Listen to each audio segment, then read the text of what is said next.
Hey everyone, you're watching Conversations in Pop Culture. I am your host, Andrew Davis, and this episode is brought to you by my sponsors, BCW Supplies. Use code POPANIMECOMICS to get 10% off your entire order.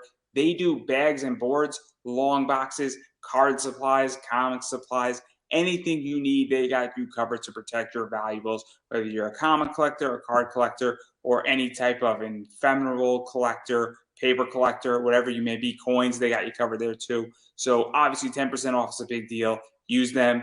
I get a commission off of it. You get a discount. Everybody's happy. They get business and your valuables are protected.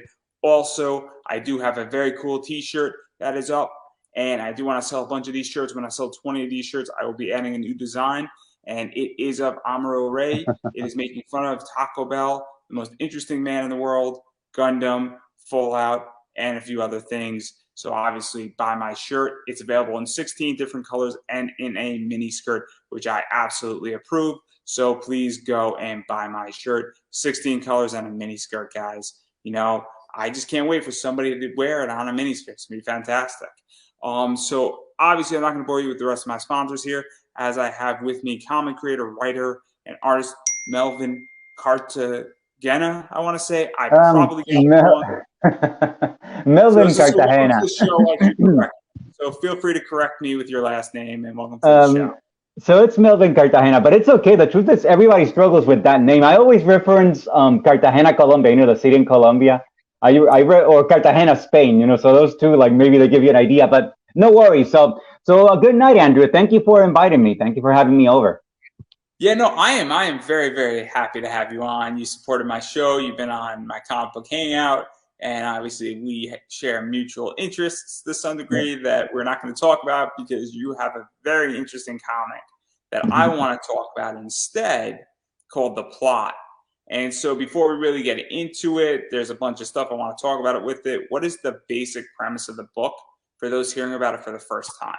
Okay, so the basic premise of The Plot is that a particular individual, a very unremarkable individual, has an incident. He's in a park. He's a sketch artist. He likes to make comics, so he's sketching. He has an incident that ends in a casualty. Someone is dead. From there, he goes to an interrogation room, and the people interrogating him act like police, but they don't have uniforms. They seem more like Men in Black. And their interest seems to be not at all in what happened and what ends in the casualty of, you know, a person dying, but in rather what he was doing there, why he was at that particular bench, and a number of other things that have him on ease. And from there, well, something happens that I don't want to say. I don't want to spoil it. But let's just say I'm drawing from, how would I say this? I'm drawing from cliches in espionage and in conspiracy theory. So I'm drawing from. Let me throw a code out there. I like speaking in code. Does Denzel Washington ring a bell for you? I'm sorry, say that name again.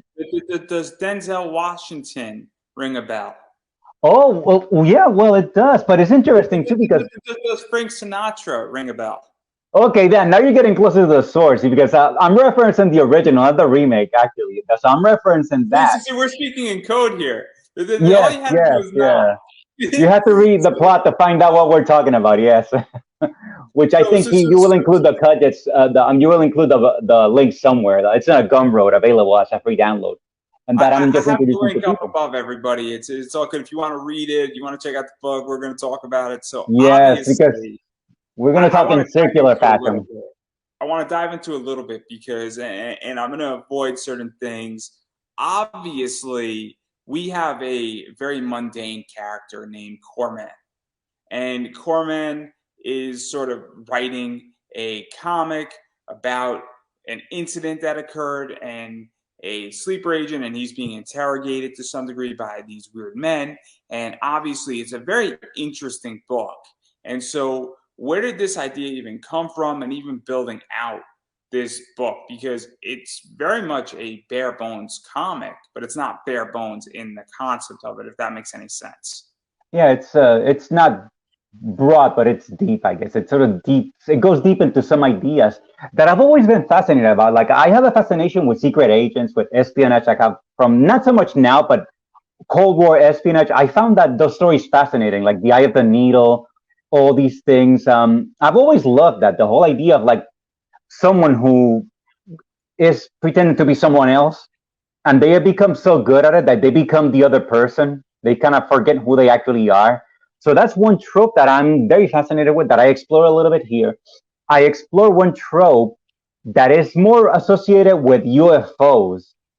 I explore another trope, or maybe a cliche, I'm not sure, but the concept of the sleeper agent, this person that was trained to do something, but they don't know it. They're just in another country. They're living their life for years, but then they get a phone call one day, and a password is said, and all of a sudden it clicks in, like, oh, I am now in assassin mode, that kind of thing.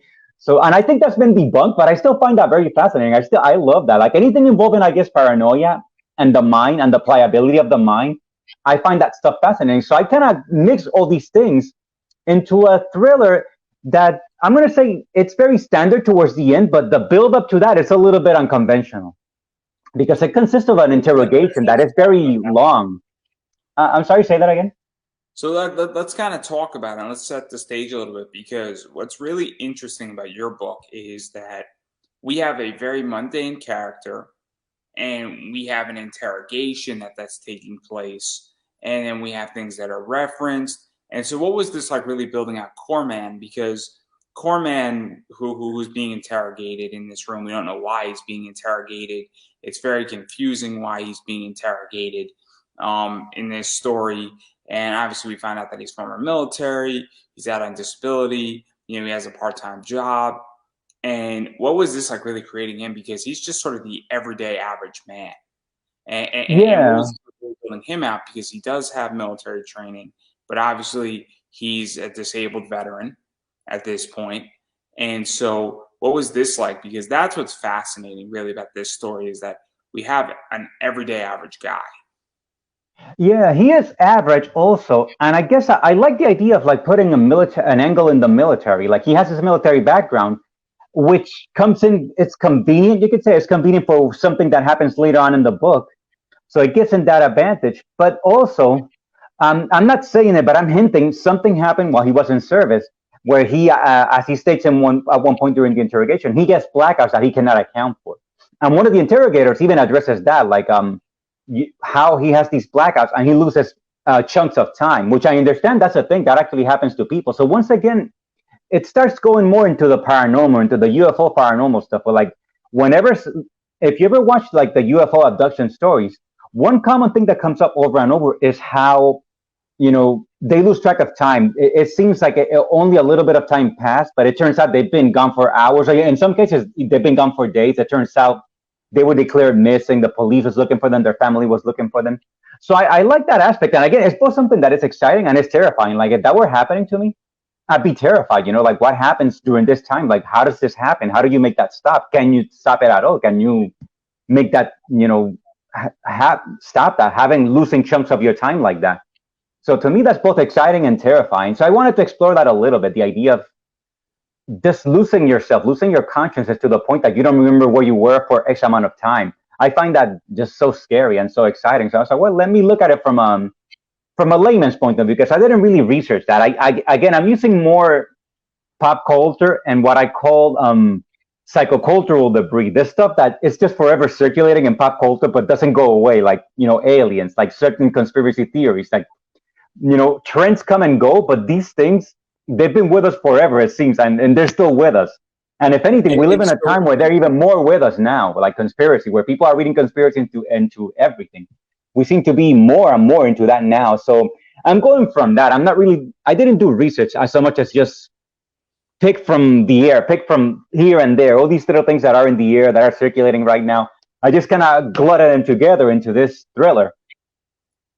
Yeah, and even to go further into this, because obviously, one of the things that is sort of happening in comics right now is that a lot of people are doing sci-fi, and then they're trying to get an explanation for everything.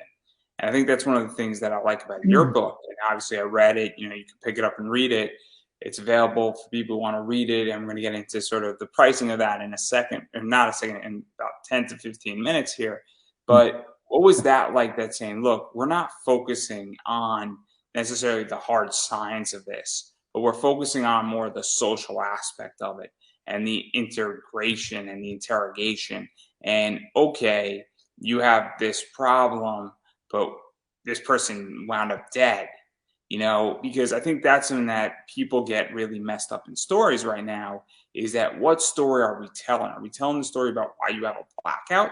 Or are we telling a story about, hey, why were you in the park? And obviously your book is sort of telling the story of why was this guy in the park and how did this person end up dead in the park? You know what I mean? And I think that's something that is very important. And I think it gets messed up in comics right now. And so what was that like? Because I think you really hit sort of that story on the head. Okay, so a couple of things. I guess my favorite science fiction tends to be the one that's more focused on what you mentioned, the social aspects. I'm not really interested in elaborate world building. Like when you think of, say, someone like Larry Niven, who built this series of books called Ring World, where he imagines this world that is a ring around a sun. And it's something so vast that it takes like a long time to go all the way around it. And because of the distance, you have cultures isolated from each other. Like I find that impressive, but it feels more like a technical exercise than telling a story. So while I like stories that are driven by ideas, I favor more the human aspect more than the technical aspect. So as a science fiction book, I'm actually using discarded technology, like old technology, like it's built around old tech because of a little bit of nostalgia factor. Like I miss certain things. Like I miss kind of when the internet was 56K modem, and if somebody called, you lost your connection, that kind of thing. I actually kind of miss that a little bit compared to like what we have now, which is awesome too, because you and me, we can talk like this now. Distance and time are sort of irrelevant in the time that we live. But at the same time, it's a little bit too much. It's a little bit overwhelming. So maybe in some ways, telling a story like this is a way to slow down time a little bit, or bring back time to when it wasn't so intense. There wasn't so much information flying between our ears and in the air between us and everything. So there's that aspect. And let me see, what was the other one? Well, there's a mythology. Like I'm a sucker for mythology. I love mythology because mythology infuses a fictional place with a sense of a past. It has a history, and that makes it more authentic than getting down the details of the gravities, how specific the gravity is, and why they have to wear particular outfits the closer they are to any part of the sun than to the other part of the sun. Like things like that don't particularly. One of the things about this book that I like is that this is a very story-driven position. I don't really care why Corman has blackouts. I care more about why he's being interrogated. Did he kill the person in the park? Did the person in the park just die? What exactly happened? What's going on with Corman? What's going on with these interrogators? And what the hell's going on here? That's the story I want to know, right? And that's something that I think is very important because, as I was stating, a lot of times in comics, I feel like somebody's trying to tell fantasy and they're trying to answer every question. And there has to get to a point of saying, look, do we question why Superman can fly, right? We never ever in Superman have ever questioned why Superman can fly or why he shoots lasers out of his eyes. And I think with comics, and especially in indie right now, you need to, and all these writers are saying, my character shoots lasers out of his eyes because he was exposed to a weird thing and that happened. And it's like, you don't need that information. I don't need the information of why Corman has blackouts in this book. I really don't need it. I need the answer of why is he in his situation. And I think that's something that, is a very good skill of understanding, saying, hey, I get this is why it's going on. And then the other thing that you hit really well is this book's divided into three in a lot of ways. And the first part is really that interrogation where these guys in these suits are really interrogating him hard and they're trying to break him. And that's the other thing too, where it feels like an interrogation, and there's a sense of realism there. And I think that's an art in of itself, and for a lot of reasons. So what was that like, really getting that interrogation thing down? And then also his answer is really interesting too, because he tells his answer and it's almost a story within a story is his answer to some degree. And answer it as however you want, because part of it ruins it, part of it doesn't. Okay, so We're not talking about part 3, guys, because the Okay. ending is not what you expect. Yeah, the interrogation comes from just my own experience. Like, if you ever been like stopped by police and interrogated, they just ask you the same things over and over. Like, they just keep going on the same thing over and over. And something that you answer, no matter how casual, how innocent, how throwaway it is, they turn it over like it's something that needs to be studied deeply, and it just goes on like that. Like it, and then they just start over with something that they asked you 10 minutes ago, and it just goes on like that. Like any little thing, like they just immediately turn it over. Like if you ever, I don't know if you ever been unfortunate enough to be in that situation. That's how it is. Like I more or less got that down. Like that's how it is. They just keep going and keep going. Like there's nothing there, but let me just do it one more time, just maybe because I'm bored at this point, because I have nothing else to do all day. Let me just shake this person down somewhere. And they just keep going. So that's where it comes from, how they ask him the same things over and over. Then they'll ask him again, but in a different way. At one point, one of the interrogators, he puts a question, something that I agree with when they say,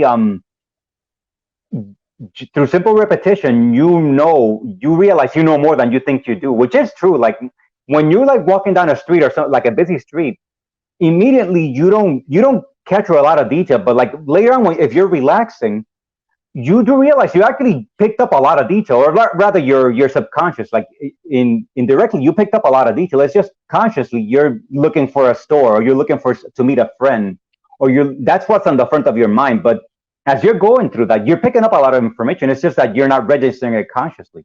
So I like that aspect of it, how it is true that we actually do capture more than we think we do, and we see and hear more than we think we do. So that's one aspect that I wanted to explore in the interrogation. What you mentioned earlier about about Corman not needing to know what the blackout is and all that, that is the influence of one of my favorite writers, Philip K. Dick. Was really good about that. Like the totality of his work was questioning reality. You know, his characters were always trying to pierce the apparent reality to something that they felt was beyond what they were seeing and hearing. So they were always trying to go beyond what they were seeing and hearing. But one thing that I loved about Philip K. Dick is also the same thing. Like he had mythology. He usually had corporations that were going a century back, and he would make a casual reference to someone who was already dead by the time the story has taken place. But what that person did a long time ago is having repercussions in the present, in the story's present. And so I love that. I love the mythology aspect, and I also love the fact that he always left little things unfit. Like you said, he didn't answer everything. He would mention something, casually make a reference to something, and then he would move on to something else. He wouldn't answer that thing, like you said. Like he didn't feel the need to explain everything. He would just leave it there. He would just introduce something and just forget about it.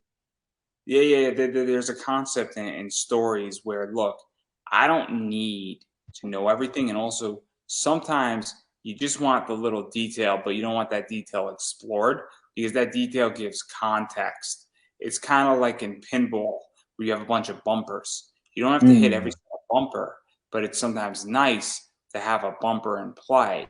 And it's also just there. I mean, obviously we both read comics. How many times have you looked at a comic book and on, the cover of the book or in a panel, there's certain details that have nothing to do with the story, but they lead into something. But for instance, if it's like a neo-noir story, you might have the bar's name on the corner and the character's just walking by, but it sort of sets the mood. But that character has never ever been in that bar, but they're like a detective on the beat and they're passing, a nudie joint, for lack of a better word, is a good example too, as well. But it just sets the tone a little bit. But there's nothing that's ever referenced about that ever again. Exactly, yeah, and I love that. I love when people do that. They just sort of put something there and maybe momentarily address it, but then they just move on to something else. So Philip K. Dick did that. And now that you mentioned that, one comic book artist that I'm a huge fan of, and I think he's influenced me, is Matt Kine. He does a very similar thing. A few years ago, I read a comic by him called Revolver about a character who he lives this very dull, like you and me, we're just very dull guys who don't do much interesting stuff. But at a specific, I just don't talk about it. Oh, okay. Well, I guess I'm a very boring guy. Yes, I live in my head most of the time. We work together, right? We do, yes. Yeah, but we don't talk about it publicly. Yes, yeah. That's a joke. That's a joke. If somebody goes missing in the night, I'm just saying. Oh boy, man. It was the Men in Black that did it. The interrogating the person now. But okay, so in that comic, I think it's a 1020 or 1022. He's transported to an alternate version of the same world where there's like a famine, there's like a war that's been going on for years. There's all this stuff happening. But again, it's never explained what exact, or maybe they did, I cannot remember, but I like the fact that it's just a simple trick. It's just at 1022, something happens and he's transported to this other place. Now, throughout the comic, while he's struggling to figure out what is happening, there is this bulletin board on the bottom, all across all the pages of the comics, that talks about there is a famine in this place, there is war. And then it reaches like a sort of end of the page. And when you flip the page, it's a completely different set of news. Like he never repeats the same thing twice, but it just runs through the entire story. And it's something, such a clever thing to let you know the state of the world without having to actually go to another part of the world. To that little, like Reuters, you know how Reuters has that thing scrolling, that scrolling thing? Well, Matt Kine has something like that in that comic book. And I thought that is such a clever device. That is such a clever way to inform you about this world without having to, you know, stop the story to give you details about something happening in Africa or in South America or in Canada. So stuff like that, I'm a fan of. And from my own limited skills, I try to do that with the plot as well, in that I'm trying to inform you a little bit about the world, but not enough, because at the same time, I'm giving you information in bits and pieces through the interrogation. You're finding out more. Like you're thrown in the middle of things and you're disoriented. You don't know what's happening, except that this guy seems to be kind of cornered by these four guys. And gradually you start getting a sense of like relentlessness, like the pacing is relentless, the interrogation is relentless. But little by little, you're learning a little more. You're picking up a little more information. Because I'm a fan of that also. I'm a fan of movies that feed you information piecemeal, but you have to work. You're like a participant when you're watching the movie or reading the mystery or reading the comic. Like you're participating, you're like engaged, as opposed to sort of just taking in information. To me, that's not very interesting. So I try to do that with the plot as well. I'm trying to give you like a sense of what it must feel to be Corman in that situation. But at the same time, I want to give you like a little bit, like kernels of information. And hopefully you're piecing it together in your head. You know, all these things come together and you're like, oh, okay, I see what's happening now. It gets interesting, and then obviously there's a lot of stuff in play. And I'm not going to push too further into the story, but obviously these four guys, just to sum it up really quickly, because we're going to talk inside baseball about some other cool stuff in this book in a second here, but these four guys are interrogating him, and then he's trying to explain it.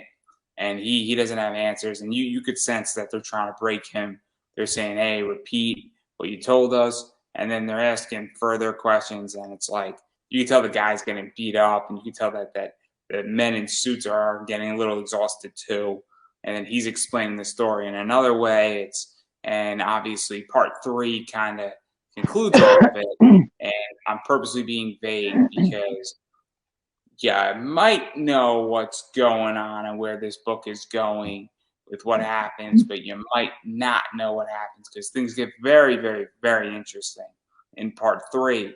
But I do want to stop right there as far as talking about the actual story itself. If you want to know what happens, you can pick it up, and we're going to talk about the pricing in a second here as well.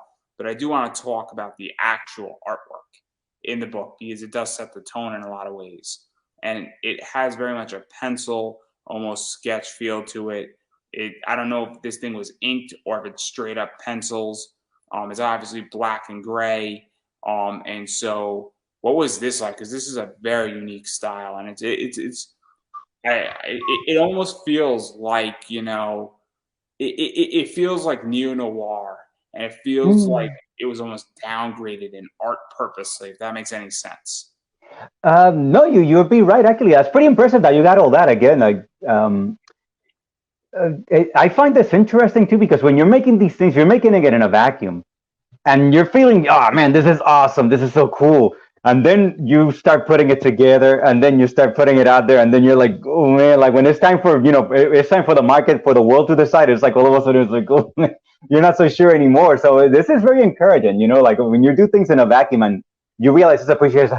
Oh man, so thank you for that. But anyway, about the artwork, so I like mixed media and I like graffiti. Like I don't actually do it myself, but I love the aesthetic behind it too, both like what they do and the act of like going someplace and tagging a surface that you shouldn't do. Like I don't approve of that, but I like the attitude that goes with that, and I wanted to incorporate some of that here.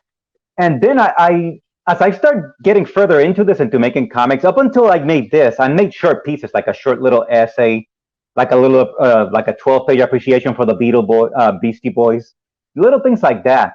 So I hadn't gone the distance, so to speak. I hadn't done this thing, but doing those short pieces, I kind of realized I'm not very motivated to draw. Like, I had the influence of the Marvel artwork of Jack Kirby, of like John Buscema, all these people who made just amazing stuff, and I realized that potentially I could do that, but I'm just not motivated. I realize I'm more coming from the writing side. Like, I'm more about writing. Like, I'm more driven to, let's say, I'm going to write a story, or rather, I'm just going to have two characters sit in a room somewhere. Maybe they're in a cafe, and I'm just going to have them talk to each other and just see where things go from there.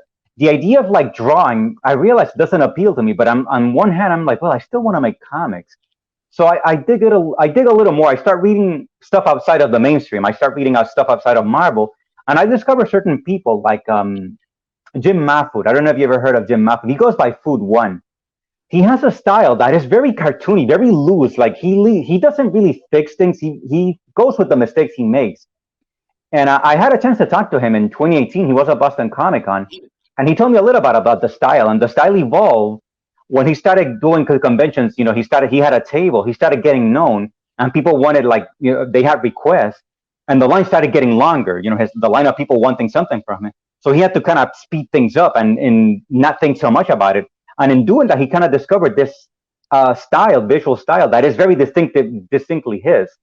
So when I saw that, that was like very encouraging to me. It's like, okay, so you don't need to draw like you're in Marvel or DC to tell a comic book, to, or even outside of that environment. But like, there are some phenomenal artists that are not in the main tent, and that was still just off-putting. So some people like Mike Mignola, for example, he has a style that is appealing to me. Like, okay, that looks doable. I can do that. Bill Sienkiewicz too. Bill Sienkiewicz, when he's not doing stuff for Marvel or DC, he has a style that is much more loose and chaotic. And like, okay, I like the energy. I like the visual energy of something that is not so labored on. So I start to talk about this a little bit, because obviously, I mean, this book is done all by you, and it's got that gray tone pencil. I almost want to say rough around the edges, but not done poorly. But I don't know if you inked it or you did it in pen over it, but it doesn't. Like it. We'll get more into that. I'll let you go ahead. Finish what you were going to say. So what was this like, really finding this style? Because obviously, with certain books, I mean, if this was an ultra high fantasy, book, and we're talking about a mystical world, you need color in it. But this is also, you don't need color in this book, and color would probably mess up this book more than it would help it. But even like, and also the rougher style in this book helps it to some degree as well. And so what was this like, even just like saying, cool, I'm going to be doing this all myself and banging it out and having that rougher, pencil, almost having it like day one indie style is what I like to call it, where this is like, we're doing this in the most indie possible way type of art style, where like we're going back to when comics were sort of underground and that stuff. So that's how I view your book, is that, and that's not a bad thing. That's just like, this is definitely, that indie style, where this is almost like a Kevin Eastman, Peter Lard, underground comics, back in the day type of, thing. No, you're hitting on the head. I mean, I hadn't thought that far on that, but there is definitely an element of rebellion. Like, I do like like I said, I like the attitude of people who do that. Like, they're more about, I'm going to do this, like, regardless of whether you like it or not. I'm going to do it, and I'm going to mimeograph it. I'm going to go to Comic Cons, and I'm going to approach comic book sellers by myself. Like, I like that attitude. Now, the actual thing itself, it was a bit of an experimental thing. I found these pencils called sketch and wash pencils. Like, you can use them dry, and they produce like a grayish that looks like regular pencil. But if you wet it, it creates grayscaling that looks a little bit like ink wash. So I was like, I couldn't really do black and white like noir. Like, you mentioned noir earlier. I'm a fan of noir, but I don't really know how to do inking in that way, that high contrast black and white. So I was like, well, let me go a few shades back from that to grayscale. Like, okay, I think I can manage grayscale. I can do that.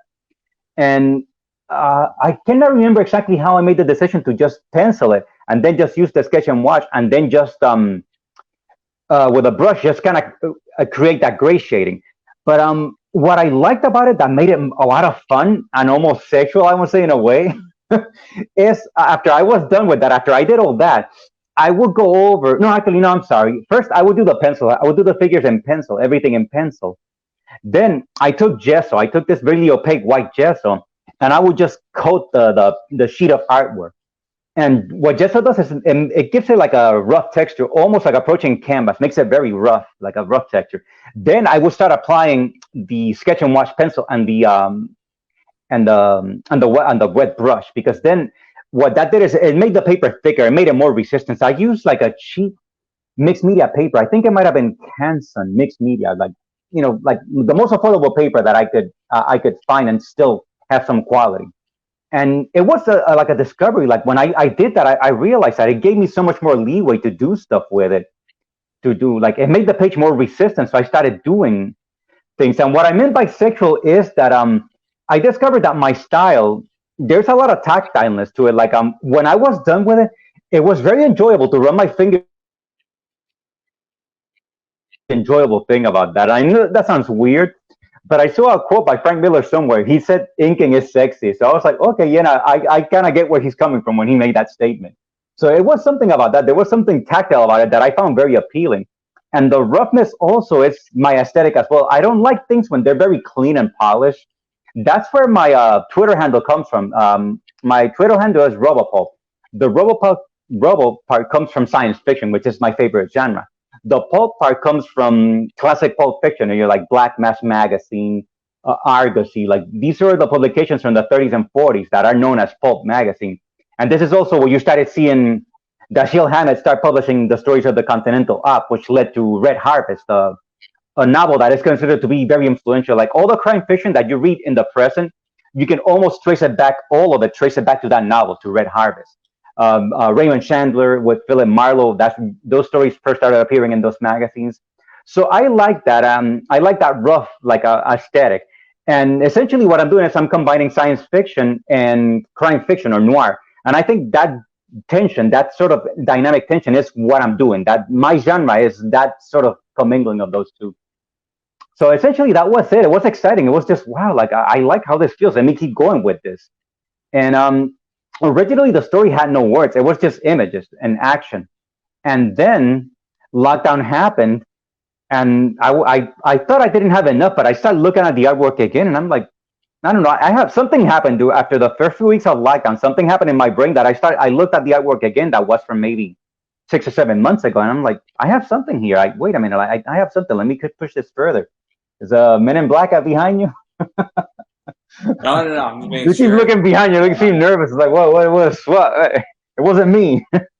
Honestly, I didn't do anything. To even talk about that, because if you said that words were not gonna, be in it, and then obviously something clicked with that, what was that like? Because obviously, stories that just have no words in it are fascinating. I had a while back in my early days, Emily Sohan, who does a book that's all about cute dinosaurs, and she's great. It's a great book. It's an adorable book. It's cute, fantastic. She was on my show. Cool concept and very powerful. What is her name? I'm gonna look her up. Emily So is her name, and Emily basically it was no words were in it. And so, what was that like though for you? Because I've read books like Polar originally had no words by Victor Santos, and obviously he added words to it, but it also has very few words in that book.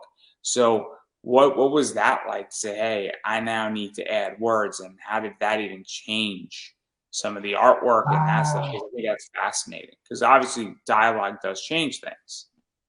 Definitely, yeah.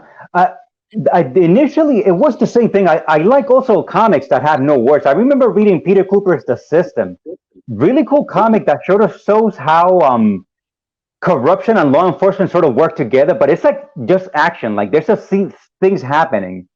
And then eventually it ends with the beginning again, like it goes full circle again, and no words. And I found that really fascinating. And I come across other works like that, but I cannot remember all of them. But made an impact on me. So I think I started with that intention of telling a story with no words, just seeing if I could do pure visuals, like can I tell something without relying on dialogue? I eventually run out of steam. The story feels like it ends, and like I didn't have enough for a novel. I thought, or at least I felt I didn't have enough for a graphic novel or a book length, like a book length novel. Um, and what happens is, I guess, COVID starts picking up. We go on lockdown, and I don't know, like I guess the whole incident, something I guess most of us lived through that for the first time ever. It did something to my brain, I guess, and I start looking at the artwork again, and I'm like, I don't know, I think I have something here. Like I took post-it notes, and I would like post one, and I would write something on it. Then I would write a response. Then I would take the next page, and I just kept doing that. And then out of nowhere, I get the idea. Well, what if I just repeat a panel? What if I just simply put a panel again, but I put different words on it, which comes from more from prose. That comes from Borges, or Luis Miguel Borges. Let's actually talk about that too. So you brought that up, and I was actually about to ask that. So one of the things that you did that I think is ultra smart is that you obviously took a panel and you repeated it 2, 3, 4 times in a row.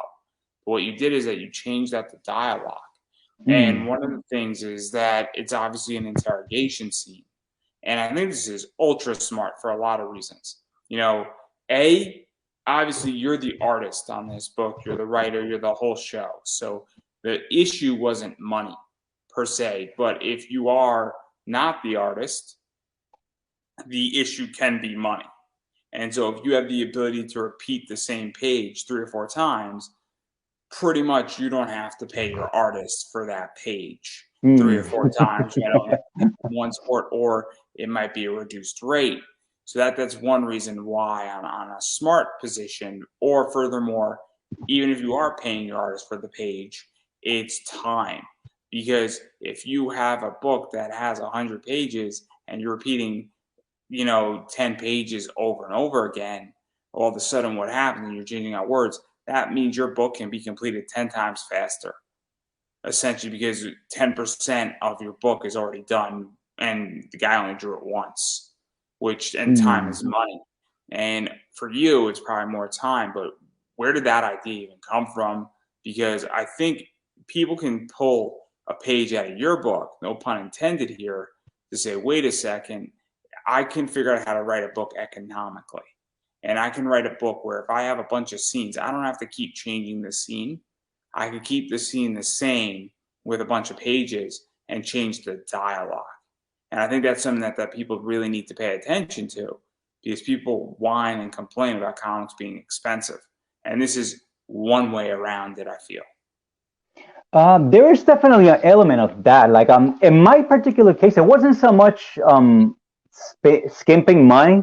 It was, part of it was experimentation. As I said earlier, the idea of like using the same panel with different dialogue comes from the fiction of, I think it's Jorge Luis Borges. There is a story about how an editor is telling a story about how a piece of text has changed, and he takes a segment from Don Luis Quixote, the novel of Don Luis Quixote, and he makes these arguments over why this text has changed over time, and then he puts the same paragraph again, and it's the same exact text, everything is the same, but what the implication of that story is that the meaning of the words has changed because of how much time has passed between when that book was published and the present, how time distorts the meaning of those words, which we see now, now that the Holocaust is far behind us now, you see people being more brazen about like hanging swastikas and talking about how Nazis are cool and all that. Like we're seeing that happening now.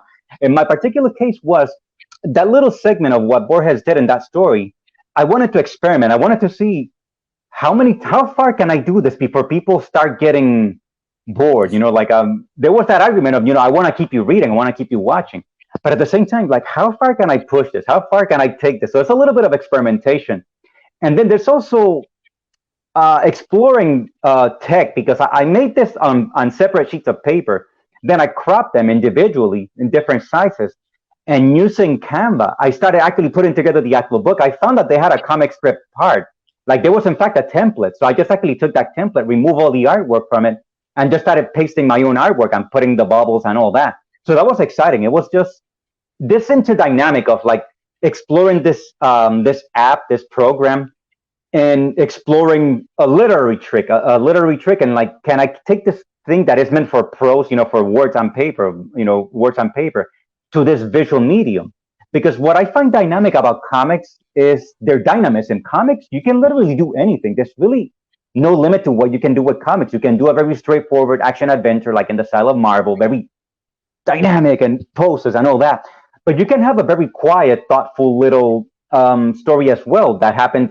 You can have an entire story about someone maybe just standing by or sitting by the edge of a lake and just having a conversation with someone. That's totally valid. You can have something that is multimedia driven, like Howard Chaykin's American Flag, where there is everything. He throws everything into that book. Like there's visual typography for sound effects that also carry the story forward. There's just no end. Like comics is a medium that is so, it's old, I guess you could say, but in terms of tapping the potential of it, it still has so much room to it. So I was doing a little bit of that. I wanted to see how I can take something from prose, bring it into this medium of comics, and how long can I do something before people start losing interest. Like I would do a few pages, I would have someone read it based on what they told me. Okay, this is good, or okay, maybe I don't really need this sentence here. Maybe I can do away with this page. Little by little, I started assembling it like that. So that was it. It was just experimenting. Yeah, I mean, literally experimenting, just purely experimentation, and wanting to tell a story. Tell a story and strike a balance between storytelling and experimenting. Like comics is a vast untapped medium, but at the same time, it allows for experimentation. But you can chart a correlation between experimental and clarity. Like, let's say this is experimental, this is clarity. The more experimental you get, you start risking losing people's attention.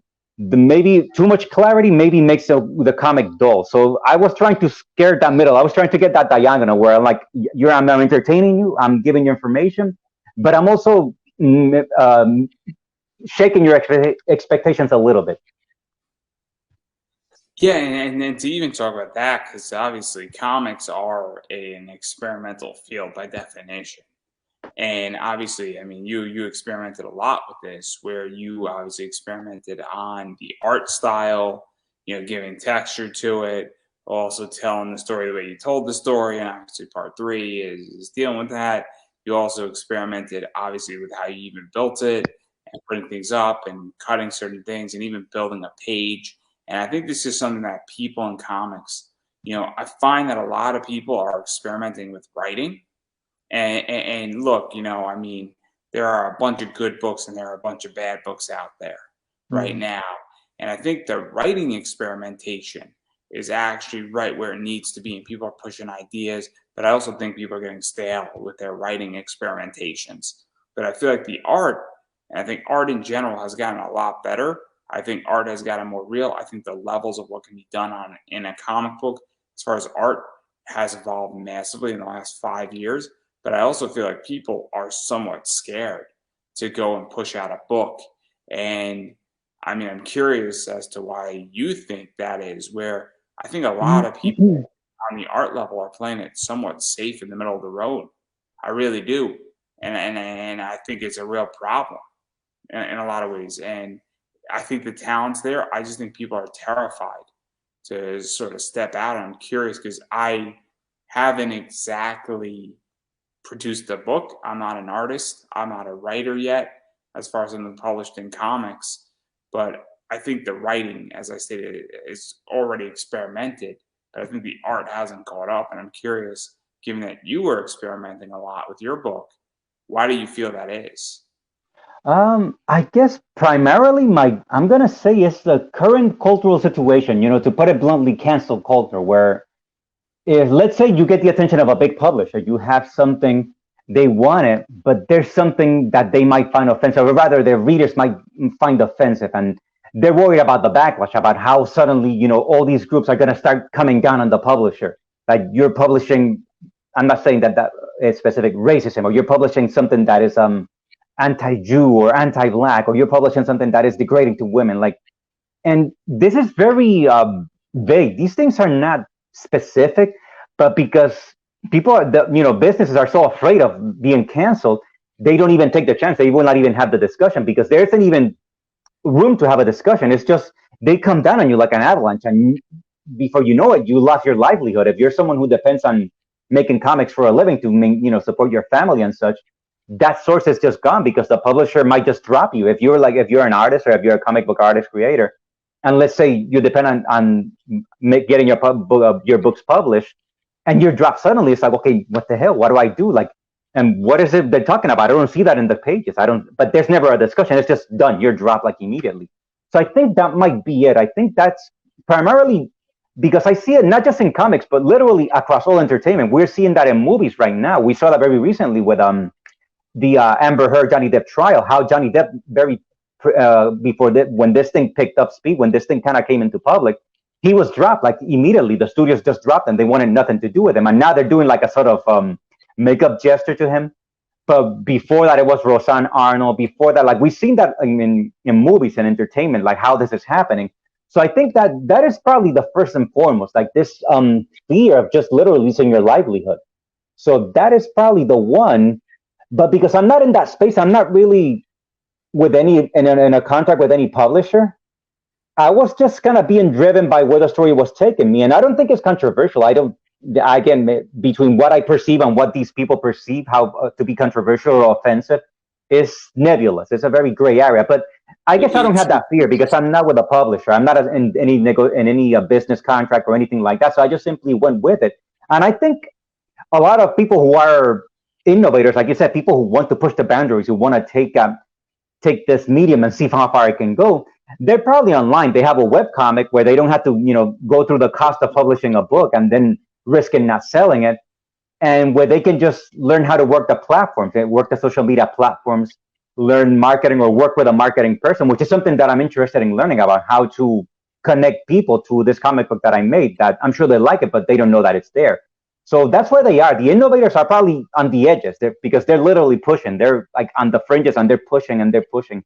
And they're not worried so much about the cancel culture. They're just simply taking this where it will take them, taking their curiosity where it will take them. Well, now that we both got canceled. Oh, boy. Clearly. I guess we'll just go make money somewhere else, some other way.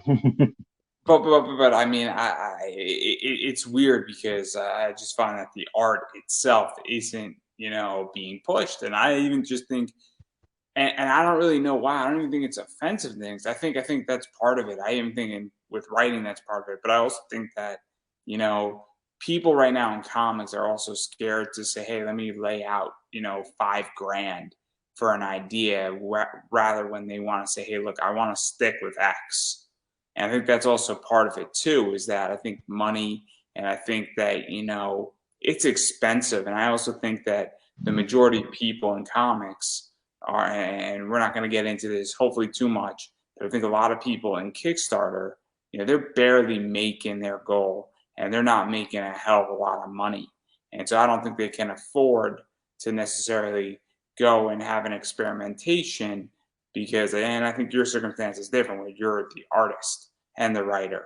And so you don't have that additional bill to pay to your artist if it turns out to be a disaster. But I think that that's part of it also right now, is that I speak to a lot of people in comics, and Kickstarter is a beast. I mean, it takes like $6,000 to produce your book, from art and writing and maybe a little of the printing. And so like you need to fund like $7,000 on Kickstarter to break even. It's crazy. It's absolutely crazy. And, there's not a lot of money in all of this right now. And I think that's also the problem. There's something to that because on Twitter, that's the platform that I spend the most time on. I interact with a lot of comic book artists and writers, and I noticed that there's a lot of Kickstarters too, which brings the element of competition also, because it's like you said, if you have to raise 6,000 or 7,000 just to be able to print, I don't know, maybe 10, 12 books and, take those to the Comic-Con and hope that you can sell them in addition to, what it will cost to get a table, the electricity, because I don't know if we're like revealing something dangerous here or controversial, but big Comic-Cons, you pay for a table. The price includes a table and 2 chairs. If you want electricity, that's a separate charge. If you want internet, that's a separate charge. So I don't think I'm, breaking any sacred rules here by stating that, but you're already looking at a lot of money just to be able to have a table for the weekend, for a 3-day weekend. Let's say you go to one of the big ones. I agree, and this is why I get so pissed. And I'm very honest about it. And we're about to break a bunch of cardinal rules here. It's like I ask for money for my show, right? So buy me a coffee. I get so much flack for it, but I'm like, but you're paying for a Comic-Con table, and you're paying 500, maybe 750 bucks, and I understand you're selling books. I understand there's industry connections, and I don't have that per se on this show. But at the same time, if I'm asking for $5, and you're paying 750 bucks, and then you're paying for electricity, you're staying in a hotel, you got to buy food. And I didn't even account for the hotel. I didn't include the hotel. Like, you have to drive hours to the place. Yeah. And this is where I get pissed off, because I'm like, wait a second, this thing is an ad for your book. By definition, I'm asking you questions directly related to your book, and instead I get attacked. And if people say, well, I don't want to support you, and I'm like, wait a second. And I'm like, but you're doing A, B, C, and D, and this is what bothers me about the entire industry right now, is that you're willing to spend real money, and you're going to maybe make 250 bucks, and I'm not saying my show gets 1 million views, but if my show did get 1 million views, you wouldn't be on it, even if you had the $5. Not you missed that. It's so you missed that audience. Yeah. I don't get it, and this is why I'm so confused in the industry, and this is why I'm getting fed up with comics, and I'm very honest about it right now. Where I think that there's a lack of experimentation in art. I think the art is at the level where they can push it, and the art has gotten massively better. And look, I make a lot of money with buying and selling comics, but I'm also like, I think the industry has just gotten really weird, and I think the industry itself has gotten stale, and I think it's a real problem. I think that, and I've never said this before, and I'm curious how you feel about it, but I think we're in a winter in the comic industry. I think that there's going to be a lack of growth of ideas, and I think whatever level we're at, it's going to be a good 6 to 7 months, and I don't think the bar is going to be raised up, and I think that growth level is going to be very hard. For the next I think so, yeah. I think it's also in a state of staleness. I would say it's in a state of crisis. Like, the people who make the decisions about what to publish, going back to the whole cancel culture and all that, they don't really know what to put out, because they're afraid that anything that you put out after you spend the money printing the books, marketing, and all that, then gets canceled. Like, it doesn't sell. So like you mentioned, they stay with what seems to be getting approved. It's not making money, but it's not getting canceled. I think that's partially with Marvel and DC, but I'm even talking just about Kickstarter. I'm not even worrying about Marvel. Oh, okay. I think Kickstarter, I think we're in for a rough 6 to 7 months, because I think that next level to get to, and those ideas and hashing out those ideas, I don't think that there are many of them left, and I think that a lot of people are repeating it. I don't think they want to experiment. Like, you were experimenting with Canva. You were experimenting with different ideas. Like, I don't see that on a lot of people's campaigns. And I interview a lot of people. I mean, I've interviewed probably at least 50 to 70 people in comics, and I'm not seeing that experimentation in books. And I think it's a real issue. And I think we're going to have a very complicated 6 to 7, possibly 8 months, where I think that people are going to be like, what are we doing here in comics? Yeah. It's a serious problem.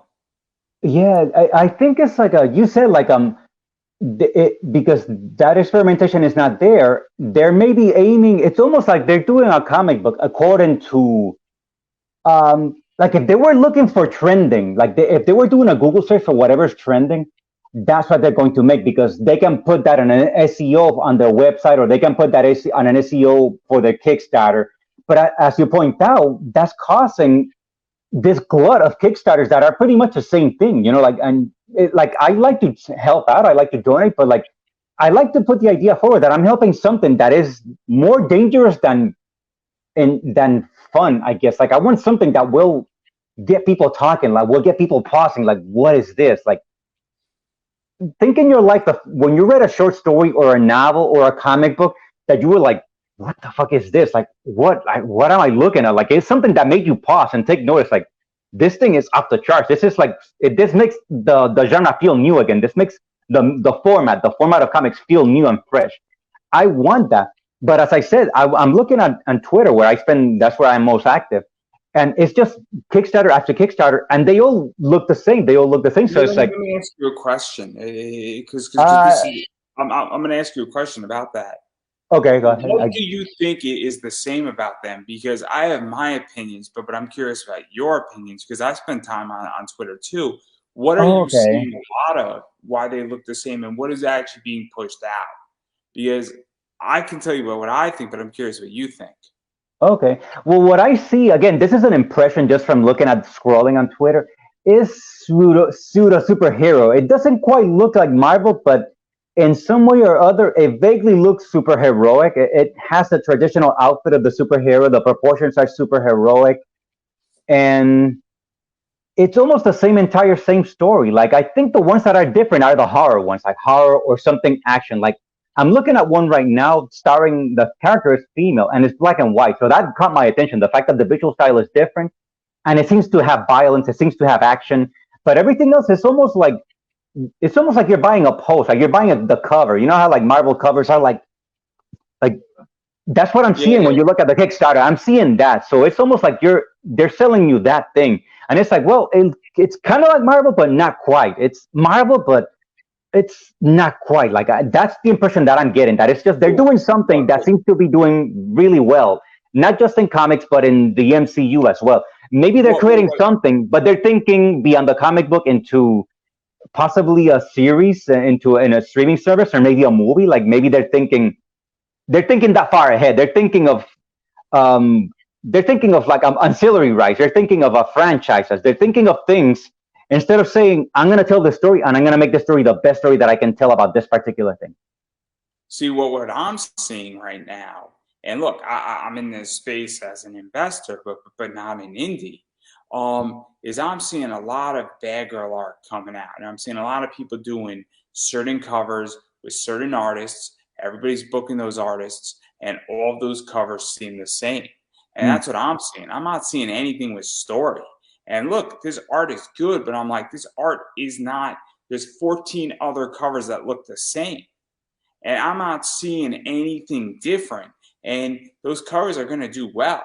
And there's money, but there's going to get to a point where it's like, what the fuck's the story? What are we buying? And obviously, I mean, I'm going to be talking about this at some point on my YouTube channel, but it's the idea that there's 14 covers that all look the same. They're all done by the same guy on 14 different campaigns. And I'm like, what am I buying here? And I'm like, I like that cover, but I don't like that cover. And like, I'm seeing a lot of stuff where, and look, I'm a cover guy. I like making money with covers, and I do all right with it. But I'm like, wait a second, like, this is how we're killing the industry. And this is the whole problem where there's going to get a point where bad girl art does sell, but it doesn't, it's oversaturated. And that's the whole problem I'm having right now with the entire industry, is that this is where we're at. And look, in the last day with a bunch of my friends, I have seen legitly, I think I've seen like 25 covers that all look the same. And I'm like, I don't want any of them and their bad girl art. For a variety of reasons. They all look the same. They don't look different. I don't know anything about the book. And I'm like, they're probably going to do well for a while, but it's going to get to a point where this thing breaks and all of it falls, and they're also not investable. And I think that this is the problem that's ensuing right now in the entire, Marvel industry. I think, yeah, what you describe actually sounds almost like what happened with comics in the early 90s because of the success of Image Comics. People started buying comics, not for the content, but for speculation. Like they would buy them and they would sit on them, not realizing that saturation actually made them obsolete. So, when they started coming up with the holographic cover, the holographic variant cover, the All-Stars edition cover, like they had all these covers and that really had no substance. Really, there was nothing behind it, but because people were buying them, they were overproducing it. They were oversaturating the market with covers. So now it sounds like we're getting the digital version of that. Like we're getting, like you said, I guess an artist is doing well. Whoever this is that is getting asked by these people to do their cover work, he's doing phenomenal. He or she or him, like, great for you. But the people who are creating this, like you're investing all this money. I'm coming from a different place, I guess. I'm thinking more, I want something that you read and maybe it'll stay with you and maybe it'll make you read it a second time and maybe you'll share it with someone else. I think they want to grab you for the immediate money, for the immediate, to break even, like you said. They want to break even. After that, maybe they might not even make the comic book. Maybe they might say, oh no, let's just do something else. And we'll have that guy draw a cover again and we'll just launch another Kickstarter. Maybe it's possible you make more money doing that than creating an actual thing, an actual book. Hey, look, I'm all for variant art. I'm not here to not say it, but I also understand that we're going to be killing the cows soon. And it's a real problem. And it's like, I'm looking at it and I've seen 25 covers that all look the same and I know nothing about the book. And I'm like, I don't want it. And look, I'm also backing out of Kickstarter. I'm taking like a month or two off. So I might be slightly biased, but I'm looking, I'm like, I don't know anything about this book. I don't even remember. Like, I remember what the covers looked like. If you showed me the covers, like, oh, I saw that one, that one, that one. But I don't know anything about the book, and it's a real problem. Where, and look, I mean, it's bewildering to me, and I think this is where we're going. And I think it's a whole bigger issue that's occurring, and I think that this is actually going to kill Kickstarter. I really think this is going to kill Kickstarter. And the reason why I say it the way I'm saying it, for anybody who's going to challenge me, I'm more than happy to have that discussion, is that there's going to get a point where you have a bunch of variants and then you don't have enough money to cover it because nobody wants them, because there's an oversaturation. And I think it's coming, and I think this recession is going to affect it, and I think that there's a bunch of problems coming with it. But that's a different video, and that's a long form discussion. No, I think that you're right. Yeah. No, I think that, yeah, I think that you're right. That's what's going to happen. Like there's this some impulse to get these things out as soon as possible. And one, the quality is going to suffer. And second, like you said, you're going to reach this point of saturation where you'll have to shove them into people's hands to get them to take them, because they'll say, okay, no, I'm not buying any more of this because right now, like you said, there's a recession. I need to balance my portfolio. I need to draw funds from here. I think it goes further than that. I think what's going to happen is that I think a lot of these books are going to have to be sold at cheaper positions because you have to order a certain amount and there's going to be limited editions of it. But I also think that like the last 10 or 15 or the last 20 you have of a book, I don't think they're going to move out all that quickly. I don't think they're going to move out all that quickly. And I think you're going to order extras and they're going to be like, these aren't moving. And I think also like, you pay for art, and I think that is going to be a hard sell, because guess what? When there's 25 books where you can't go wrong, you're competing with 25 other campaigns that have similar art, that it all looks the same. And I just think that is going to be a bigger problem, and I think that it's going to kill Kickstarter. I really do, because I think this is what's going to bankrupt people. I really do, because if you just spent, $400 for a cover, and that cover doesn't sell, but all these people did it. I mean, you might say, oh, $400 is only $400. I mean, I could tell you that $400 goes a long way in my business, and it's these stupid decisions that bankrupt companies. Because if you were expecting that 400 to turn into 1,600 and it turns into only 300, that means that you're $1,300 short of what you were expecting. And it creates a bigger problem. And that means that your next campaign might get hit hard. So, I mean, I just think it's bewildering, and enough of that, though. I mean, well, actually, before you change the topic, how would this affect Kickstarter? Because it seems to me what Kickstarter, how it works, I don't know, but don't they take a % of every campaign? It affects Kickstarter. I'll explain how it affects Kickstarter. It affects Kickstarter because if I thought I was going to do $20,000 and I only did 12,000, Kickstarter gets their fees. So Kickstarter is not directly, I mean, they got less money, obviously, because they take their percentage. But now how it affects Kickstarter is that you might not come back so quickly for your next campaign. You might not come back so vigorously for your next campaign. You might not want to bring back that book, or you might leave that position completely. And so obviously it affects, because it affects the bottom line. When Kickstarter is just the distribution platform, the product is the comic.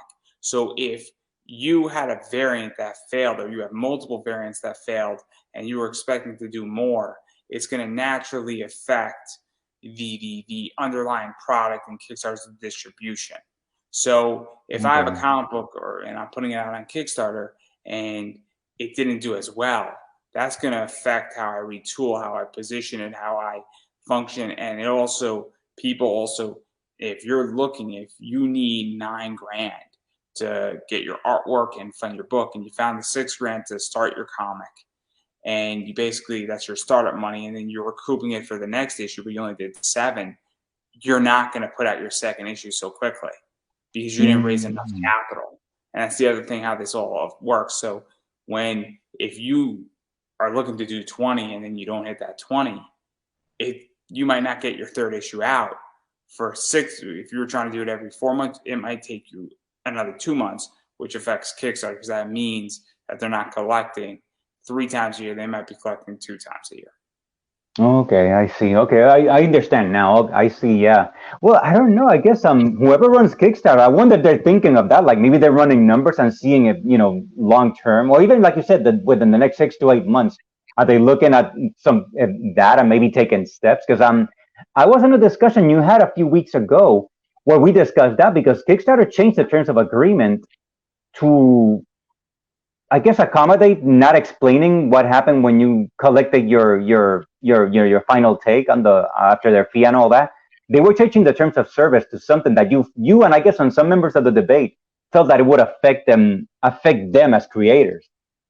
That was a discussion, for those who are interested, was doing projects back to back and fulfillment issues.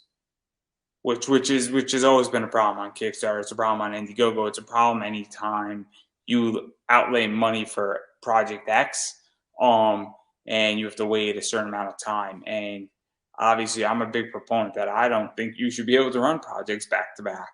I think that's actually a horrendous policy, because it opens up the door for corruption. It opens up the door for excuses. I'm waiting on books that I've been waiting on for over a year now.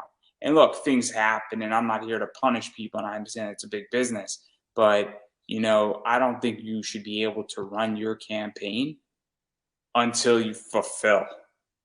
And and I think that would change the way business is done. I think it'd be a healthy thing, actually. I really do. I think so, yeah, because it ties into what you said now, where like people start selling you a cover and maybe a synopsis, and then they just run multiple campaigns of that, rather than actually saying, this is a series of comic books, like you're going to start seeing them. They could just keep doing that in perpetuity until they think they have enough money, and then just simply, because of something that happened, we cannot finish. We're unable to finish. So we're sorry. I don't know. We'll be in touch. We'll send a newsletter. Stay in touch with our newsletter or whatever. It's beyond complicated, but again, this is a whole big discussion. I definitely want to bring it back to you though in your book. Oh, okay. You do something interesting where you're not on Kickstarter. No, for good reasons. For good reasons, and this is because I wanted to, like, I considered it briefly, but as I said, I see so many people on Kickstarter. I'm like, how can I make myself different from this? How can I stand out from all this glut of Kickstarter people looking for money for their comics? I'm like, maybe I'll lean more into just simply using the web. Like, I guess the contrast of everything we discuss here is the people who are posting their comic on a web, like simply showing it there for free and just building that fan base. They're putting in the time, they're actually putting out stories, and they're building that fan base. And I figure if they simply just stay there, they build that audience. I think the audience will actually pay for those things, and they'll pay for limited edition cover, something like that. Let's talk about this a little bit, because what you do is untraditional, and you're using Gumroad right now, and you're utilizing a very interesting position where you're utilizing pay what you think is fair model. And this is my experience with that. Is I think that if you say, hey, pay what you think is fair. Obviously, it gets a little complicated when you actually have a physical good versus a digital good. A Mm. digital good is easier to say, hey, what do you think this is worth? Why don't you pay me, right? That because a digital good doesn't cost you anything beyond what it costs you to create it. Versus a physical good where it actually costs you X amount of money. But even still, what I find is that people say, okay, this is a 60-page book and I think it's worth $5. And I think people genuinely in society are pretty admirable. And I think people say, look, I think it's worth X, or they might have read it and they might have gave you $1 and then say, you know what, it was worth more than $1. Mm. So what is this like for you? Because obviously when somebody pays, you get their email per se, which is worth money, but also I think it's an interesting experiment in of itself, saying, hey, look, what do you value my project at? And look, is I mean, different people are in different situations and they're like, look, I can only afford X or I can only afford Y. So, but what was this like even coming up with this on Gumroad? Because I think that's something that is a very interesting business model.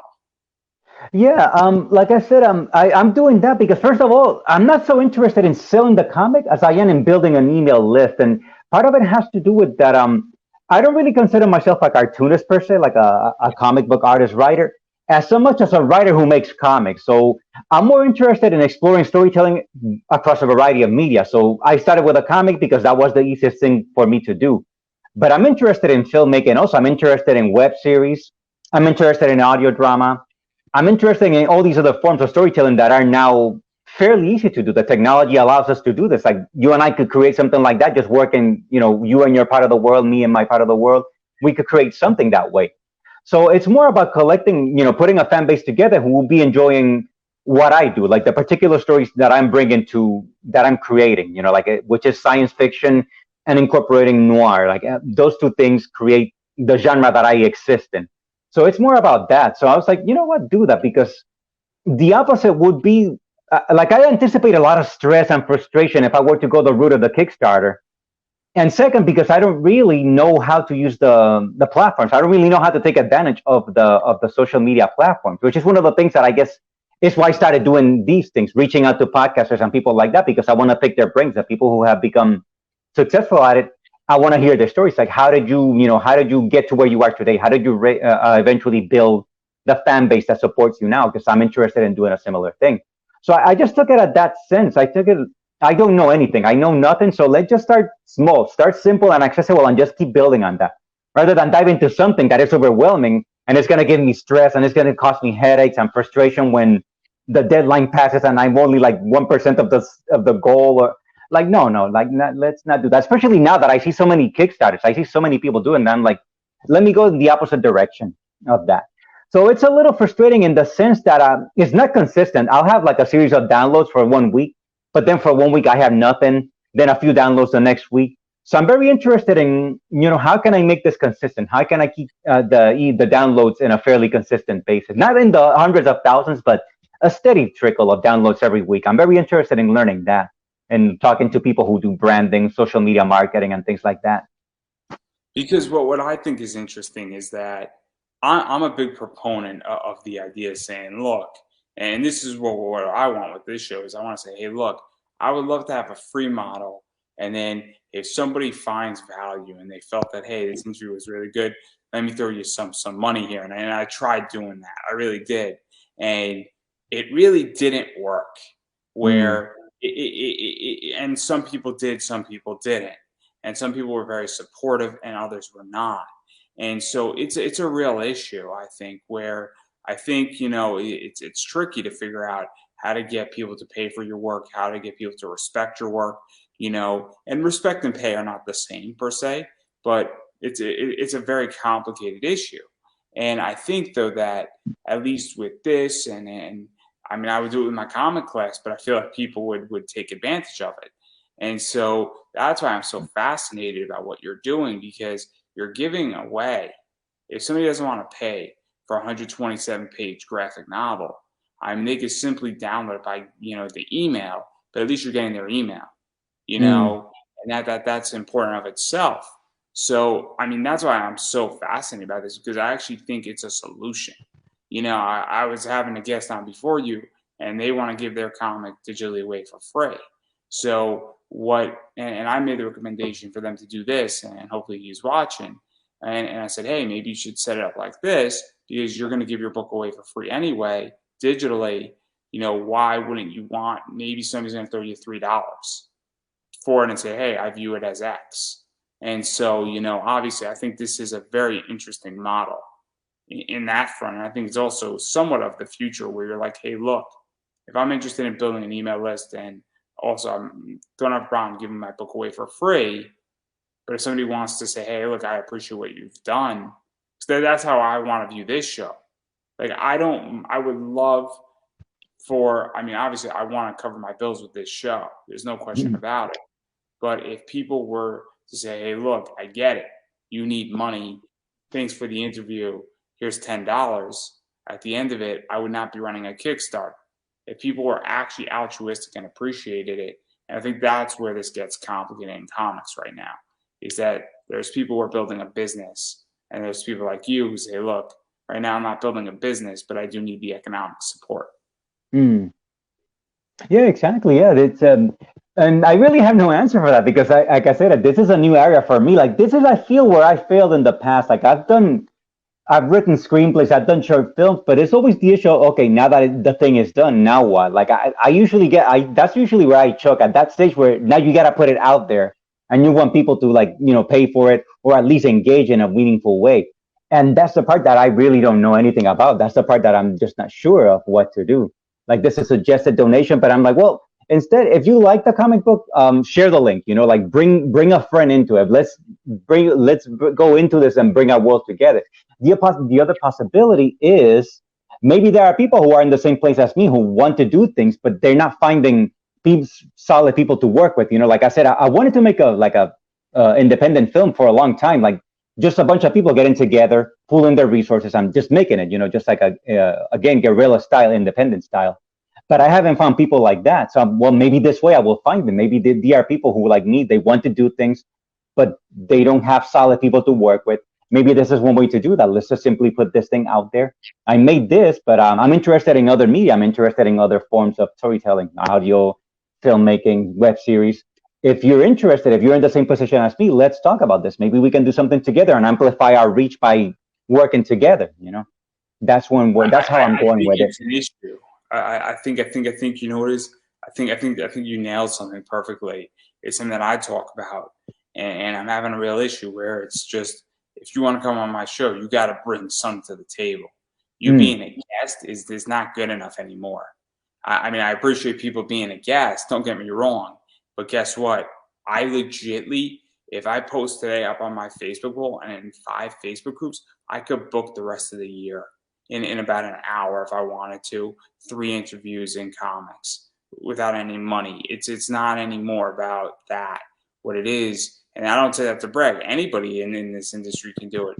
It's finding quality guests. It's finding guests who know people. And so if somebody solicits me, I'm going to start saying, hey, look, are you going to share it out? Are you going to promote it? Do you have a newsletter? Like, because I want more people to see my show. Who do you know in comics that you could help me with? Get on my show. Or do you have money? No offense to anybody, but you got to bring at least 1, if not 2 of those things. And I'm not trying to be mean about it, but like, if you know somebody in comics who did a variant cover for you and I don't know them, make an introduction for me, because that's a really good way how to get on my show. It's a really good way how to get on my show.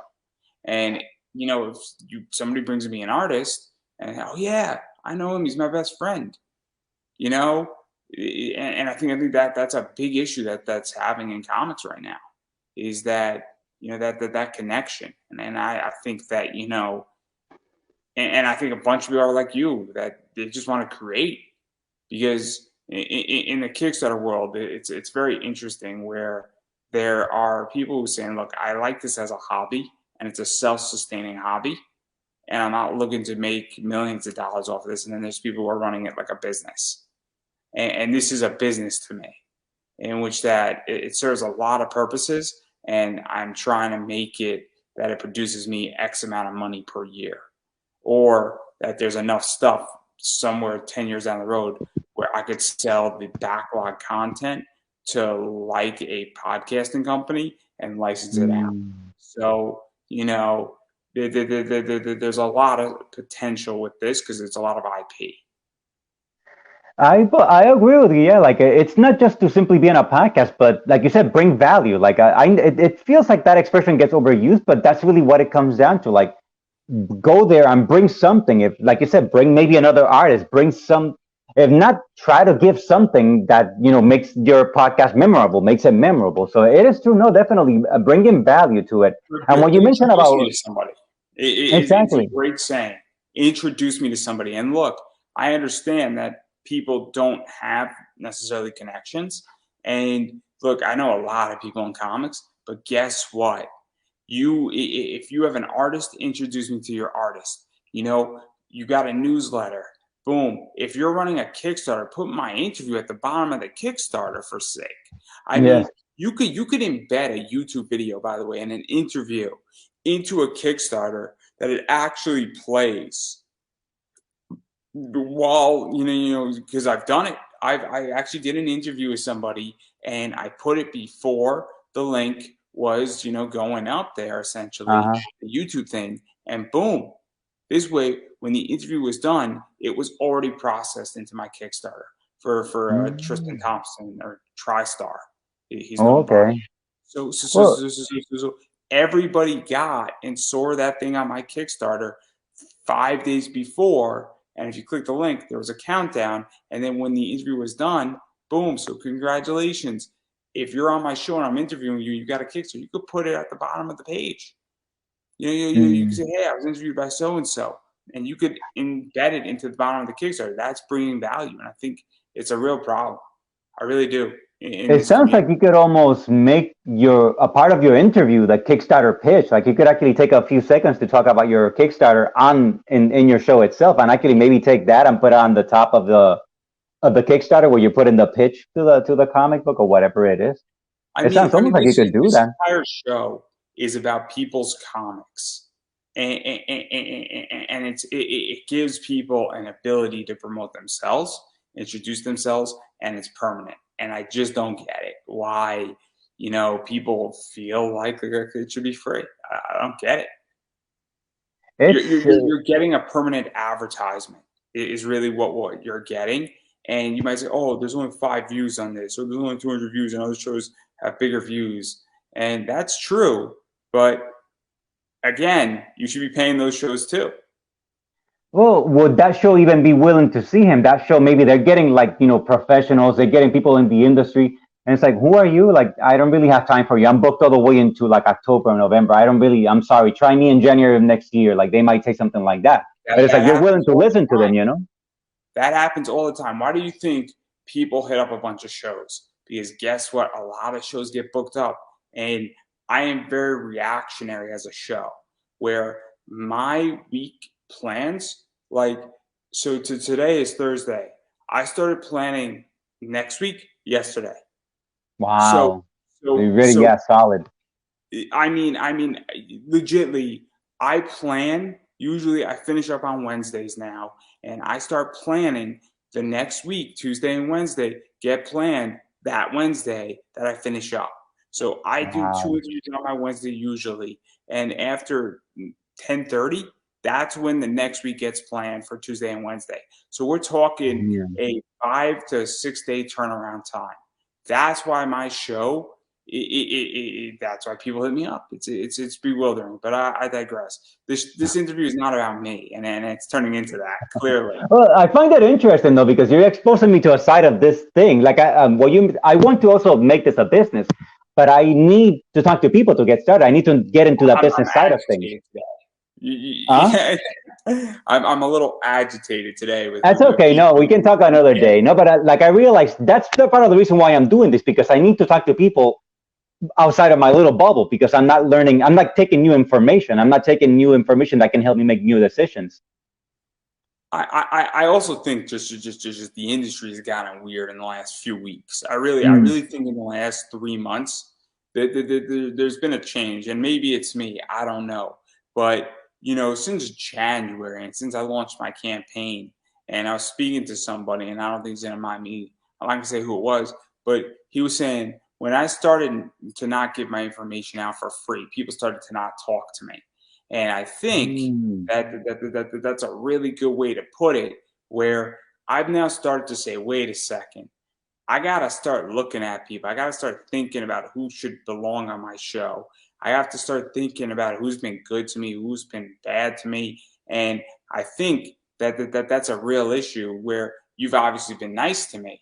You know, my guest before you's been nice to me. Certain people have, when I have an issue in comics, have taken care of me and made sure that I'm taken care of. But then there's other people who were on my show and they weren't good guests and they haven't been supportive. And so I think that's the issue where I've changed and I'm very honest about it. Where I think I've just started saying, look, if you want on my show, you know, I'm sorry to say it, but I run a pretty professional show. You need to come prepared. You know, if you're gonna be on my show, come prepared, come correct, come. You know, And we're talking about your book. We're not, most of the time we're talking about your book. This episode's a little different. it's a little different, yeah. But like I said, I'm looking for different information. But if you want to go ahead, ask me of the book. Go ahead. Like, if you want to ask me more about that. So obviously, I mean, you're doing something different. Where I do appreciate the Gumroad thing. I think it's fascinating. It's obviously a graphic novel for those who are interested in it. And I'm gonna let you promote it because the problem with your book, man, is I don't want to ruin it for everybody. This is the whole problem. Yeah, I appreciate that. I appreciate that. Yeah, because I want to say, but I want to tease it and give you a teaser, but I don't want to talk about it. I don't want to say it. I want you to go read it and find out. You know. The problem is that, Melvin, let me ask you a question. When Uh, you rub a genie out of a lamp, what can't you do with the genie until your wishes are gone? um, It's not a trick question. what can you do with the genie? So you get a magic lamp, Melvin, right? And you Uh-huh. get 3 wishes when you rub the magic lamp, right? Yes. What can't the genie not do until your last wish? Um, well, he cannot. He has to grant you the first wish or the second wish, depending where you are in the three wishes. So he can't go back into the bottle, right? Until all Oh, your okay, wishes yeah. are gone, right? You brought up an interesting question. How did you get him back in the bottle once it's out? I guess you can, or in the lamp, I guess. Right. That's the problem if we continue talking about part 3 with your book. Oh, it'll just keep going and going, yeah. Once we let it out, the genie can't go back into the bottle. Yeah. Okay, I understand now. Okay. Yes, So yeah. this is the problem I have with your book, man. It's we cannot have a full discussion about your book because it will ruin it for everybody. Exactly, yeah. And I like the thrill of, like, getting to that stage and seeing how things happen, and then, oh, this is how it ends. I'm like, oh, wow. Yeah. So I appreciate you, yeah, doing that. You're kind of talking around it, but not directly. Talking in code, like you said at the beginning. Yes. Frank Sinatra, Denzel. That's all I'm gonna And say. Henry Silva as the Asian guy. Yes. So many things. Some very interesting relationships with mommies is all I'm gonna say. Many things could be said in code here. But I definitely want to back out of completely ruining my career here in Okay, sure, sounds good. Kickstarter However you and want to even go. yours as well. And I definitely want to dive into, and I'm curious your opinion on this. Definitely talk about where you think cons are going, because this is Ah, something that I think it's not controversial, but obviously we just have gone through the COVID era. I think, mm, and I don't mean to speak down or ill about this, but I think the con shutting down era is long past. I think that there is damage from it. I think that there is, changes that are going to be implemented. I think some cons are not coming back, and I think some are going to pop up again. And so I'm curious how you feel that is all going to go. And I even am curious where you think creators are going to respond to, because I've heard a mixed bag of good stuff mm. and bad stuff with it. Okay, so I guess let's start with the big one, like San Diego Comic Con. I think that one's gonna be okay because that one I've never been there. From what I understand, San Diego Comic Con is now largely accommodating the new MCU product, like the new stuff that Marvel's gonna release next year, and DC. That's where they introduce it, and that has kind of pushed out the independent artists to the point that I guess a lot of them stopped going to that. And from what I hear, it's difficult to go there. Like you have to book if you want to go next year. You have to get your tickets now. You have to get everything now because to be able to get a table there, like a tiny little space, is difficult. But because that's supporting the industry, and Marvel is doing phenomenal right now. Marvel doesn't seem to be slowing down anytime in the near future. They'll probably be okay with that and New York Comic Con. And the smaller ones in between, I imagine, like you said, some are gonna go away. But I almost see like the individual Comic Con, like the Comic Con tailored to you and your fans. Let's say you're a creator and you're able to book a place, not big, not a massive place, but let's say like the local Moose Lodge, like or the local veterans social club. You can book a place like that. You charge a cover price that includes maybe your books, like maybe it takes into account the book that you were selling, and you can just literally have a Comic Con where like your fans are there, and it's your fans, the people who are there because of you, and it can be all about you, as opposed to when you go to a Comic Con and you're trying to split your attention among many people. So maybe that's what's going to happen next. Let me ask you a question, because I'm a big believer in digitalization pivot 2.0, where everything is moving to the digital idea, where you're selling physical books on places like Shopify, your website, live sales, eBay, and that you need to have a bigger digital footprint. And I'm a strong believer that we are definitely moving to that side of things. And I think that, you need to now have a massively bigger, position. I mean, in that space. And that I think things like this, people say, oh, they're going to be dying out. I think podcasts and Facebook Lives, they were big in the middle of Facebook. I think they're just getting started, because I think that, having a bigger thing on YouTube, Facebook, Instagram, whatever and however you view your content, I think that's only getting bigger and larger. And I think it's a necessity. So I'm curious how you feel that deals with cons, because honestly, we were speaking about it, but cons are expensive. If you're a brand new creator, to go to a decent size con, it could be $250. With electricity, it could be an issue, and you could be spending $500 with electricity. Maybe it's $400 with electricity. I don't know, but it's still your time. It's still your energy. It's still you sitting around. You got to sell versus saying, doing an interview or having a Shopify store. So I'm curious where you feel that's going, because to me, it's somewhat of a toss-up on how it's all going to shake out. I think maybe it's going to take some time, because maybe some people are afraid of, like some creators they've been doing that. Let's say older creators, people who have been doing it for a while, they're so used to the Comic-Con, to the con, that the idea of maybe striking out and maybe creating their own Comic-Con, like creating an event where they can hang out with their fans specifically, might be too revolutionary. Like they might stay with the Comic-Con even though it's diminishing returns. Like you said, it gets more expensive every year. The hotel gets more expensive. They're not making as much money as they used to, but they will not break away from that. Whereas maybe people who, like you said, they create a digital footprint and they actually have data. They can say, let me go to my newsletter, to my fans, my email list. Let me put this question out there. Hey, how would you guys feel if I were to take a 200 square foot space and just have my books there, and you come over and I sign your book and you buy your book? Like, I think that they're more open to that idea. Whereas people who are crossing over, who come from the age of the Comic-Con, where that was it, the Comic-Con was the only thing, they might have a harder time transitioning to the idea of like all these alternate venues, or like maybe, let's say, 2 or 3 creators get together and they say, hey, we're going to be at this place. We're going to be at, I don't know, they find an open classroom somewhere in their college, in their town. Come on over, like put banners pointing with arrows pointing. They just simply take a classroom in a college, like in a college in a sleepy town where they can just simply do that. Like maybe, hey, come on over, sign the books. Like almost make it like a clandestine act. Like little things like that. I imagine little acts like that where you feel like you're a part of something, you're part of the in crowd, you were part of that experience. That's kind of what those are ideas that I have in mind of doing.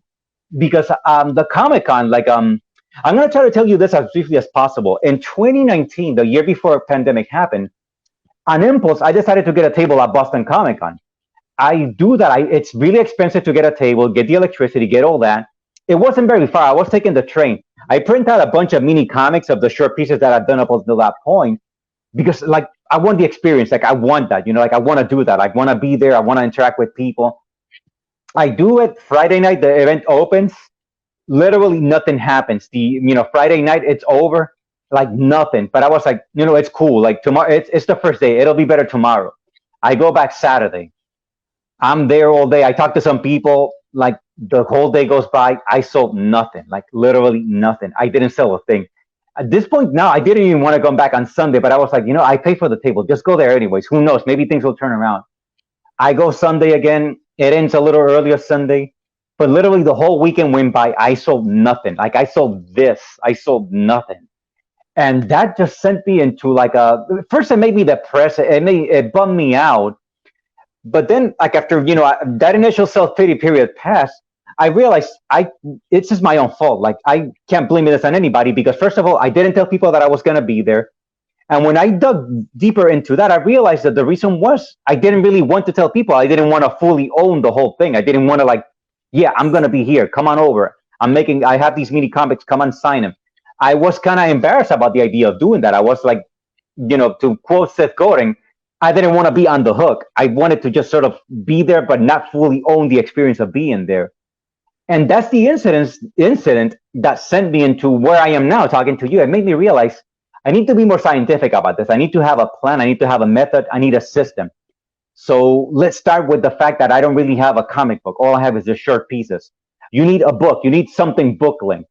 So that's what I work on the next few months. Then 2020 starts. Everything that happens for the first part of 2020 happens. And I'm out of work now. And because of everything that happened since then, I'm really more into personal growth. And I realized, okay, this is an opportunity. I needed something. I needed a book. I have time to work on my book now. I have unemployment coming. I'm going to be out of work. I ended up being out of work for a little over 4 months. And it's like, I used that time. I used that time and I used that money to create this book. And it's the process that keeps building to me talking to you now about having a system, having a plan, having a method to do things.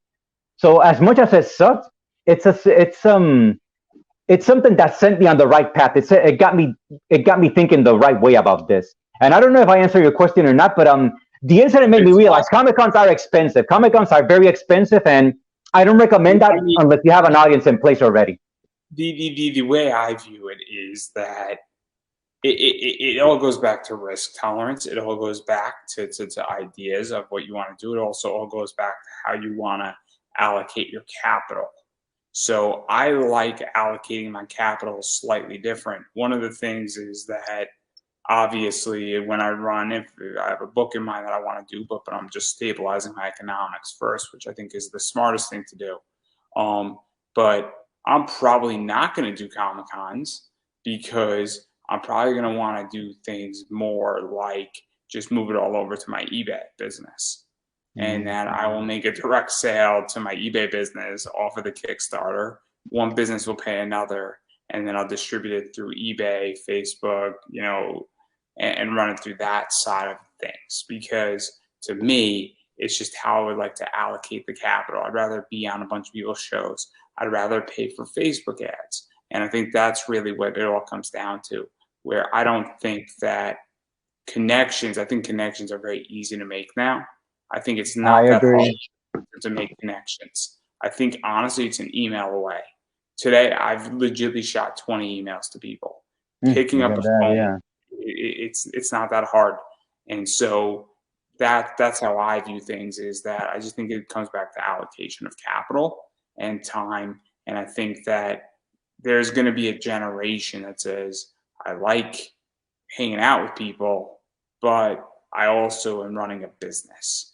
And what is the best use of my time? But that's what I think. But we've been speaking. I feel the same, actually. I feel the same. Like I said, that incident made me realize, like, they're as fun. It's a fun thing to attend a Comic Con and have a table, but there's a business side to things. Like it costs a lot of money to go to a Comic Con, so it's something that maybe use, like you said, leverage email, leverage the social media platforms, build an audience, build the network, build a community, and then decide maybe if you want to go to a Comic Con, or maybe go to a the smaller Comic Cons, or maybe you could even create your own Comic Con for like a specific set of people. Because one thing about Comic Cons that happens with me is I go to these events, I pay, you pay the full price, which is also pretty pricey. When you go through Ticketmaster and you add all the costs, like a $25 ticket winds up costing almost $50 after all that. And the thing is, when I go to a Comic Con, I'm usually going for one or two things. Like 85% to 90% of what's in the Comic Con, I don't care about. I'm just looking to meet one specific person,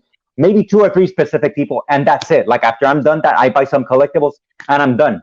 So like it's almost like not a good place for me. Like it's really not a place for me. Like unless Comic Cons get more and more specific to audiences, to very specific things, they'll have to survive basically on the money from Marvel, on Marvel money, or on, if they're able to get a write-up, maybe they're able to get a Comic Con that is something of a write-up for the community that's holding the Comic Con. Right. So obviously we've been speaking for almost 2 hours. Wow, amazing. Tomorrow, guys. So my throat needs to rest. Yeah, let's give Andrew a poor break. He's been talking all day and sending emails and talking to people. So, and I'm a little tired too, man. It's been a long day for me. I want to give you an opportunity to self-promote yourself. So where can people find you on social media? Where can people follow you on Twitter, Facebook? Where can people get the book? Where can people not get the book? Where can people give you $5 for the book? All that fun stuff, because you got to support indie, everybody. So I am most active on Twitter, and my Twitter handle is at Robopulp. And if you go to my profile, on the bottom of the profile, you see a link. You see a Gumroad link where you can access the comic book. And there's a suggested donation, but like I said, I am not demanding, like, pay what you think is fair. But if you like the book, please share the link. On Instagram, I have robo.pulp.